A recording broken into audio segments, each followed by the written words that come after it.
India versus New Zealand మధ్య జరిగిన మ్యాచ్లో టీమిండియా 44 పరుగుల తేడాతో ఘన విజయం సాధించింది.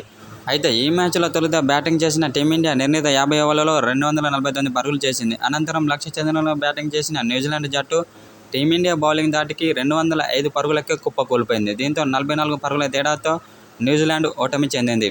టీమిండియాలో టాప్ ఆర్డర్ విఫలమైన మిడిల్ ఆర్డర్లో శ్రేయస్ అయ్యర్, అక్షర్ పటేల్ చాలా అద్భుతంగా బ్యాటింగ్ చేశారు. చివర్లో హార్దిక్ పాండ్యా చాలా అద్భుతమైన బ్యాటింగ్ చేసి టీమిండియాకు మంచి స్కోర్ అందించడంలో వీరు ముగ్గురు కీలక పాత్ర పోషించారు. అయితే అనంతరం టీమిండియా ఆటగాళ్లపై కీలక వ్యాఖ్యలు చేసిన న్యూజిలాండ్ స్టార్ బ్యాట్స్మెన్ అయిన కేన్ విలియమ్సన్ ఇప్పుడున్న ఫామ్లో టీమిండియాను ఓడించడం ఏ జట్టు వల్ల కాదని అన్నాడు. ఎందుకంటే టీమిండియా ఆటగాళ్లు బ్యాటింగ్లోనే కాకుండా బౌలింగ్లోనూ చాలా అద్భుతంగా రాణిస్తూ టీమిండియా విజయంలో కీలక పాత్ర పోషిస్తున్నారని కేన్ విలియమ్సన్ ఓ సోషల్ మీడియా ద్వారా తెలిపాడు. అనంతరం టీమిండియా ఆటగాళ్లపై ప్రశంసల వర్షం కురిపించాడు.